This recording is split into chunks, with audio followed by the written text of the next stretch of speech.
Solo trip to Baguio as an introvert. No itinerary, slow days, and kumain.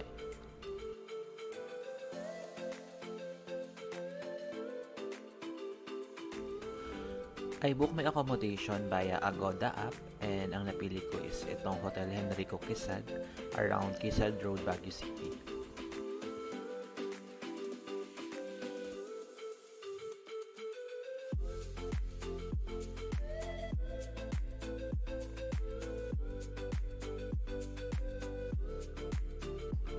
So, room tour tayo. Pinili kong room is yung kailang standard room for 2. Okay naman yung room, around 1,500 ang per night ko dito.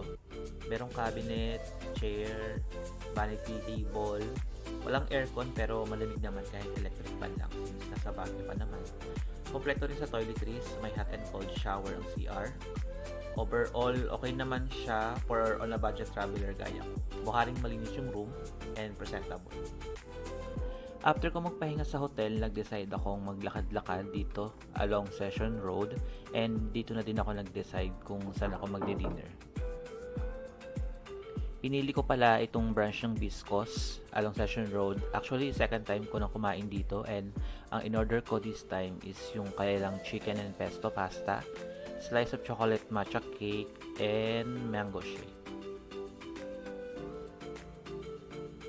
In terms of lasa, pasado naman siya sa panlasa ko. Anyway, ang panlasa naman is subjective. So, iba-iba naman tayo ng trip sa pagkain. Pero, overall, nagustuhan ko yung kanilang chicken pesto pasta.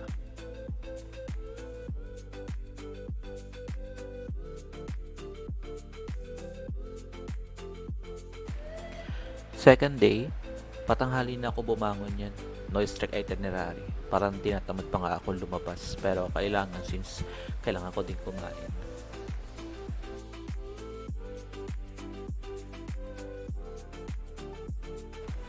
Nag-decide ako mag-spend ng afternoon sa Camp John Hay since may mga kainan dun na hindi ko pa natatry nung last na punta ko.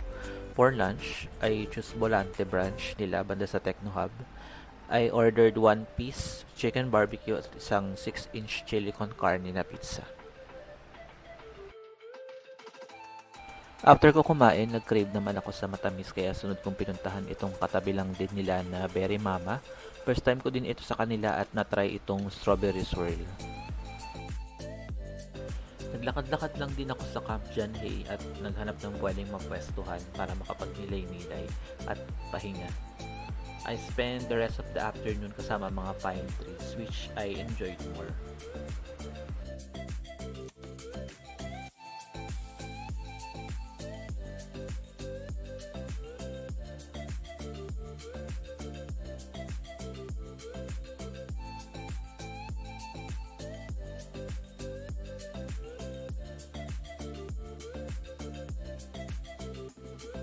Kinagabihan, bumalik naman ako ng Session Road at pinili ko mag-dinner dito sa Sizzling Plate.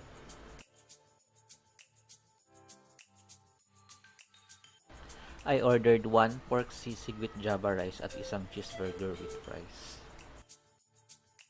Tahimik akong kumakain niya, pinapakiramdaman kung sasakit ba yung batok ko or hindi.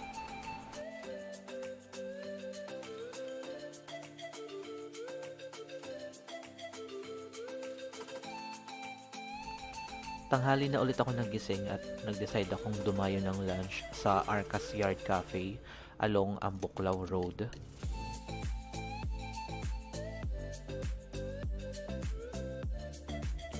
Nakita ko itong place sa TikTok recommended restaurant around Baguio. Maganda yung view at place, cozy yung environment.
In-order ko yung kanilang Bistek Tagalog, root beer at isang banana split.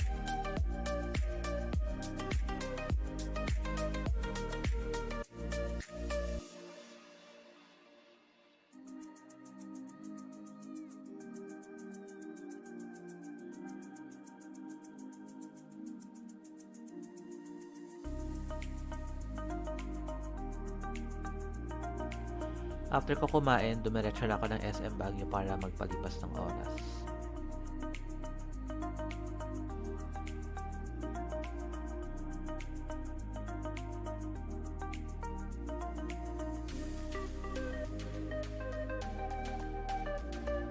Kinagabihan, hindi na ako lumabas ng hotel kaya sa hotel restaurant na ako nag-dinner dito sa Mr. Shrimp.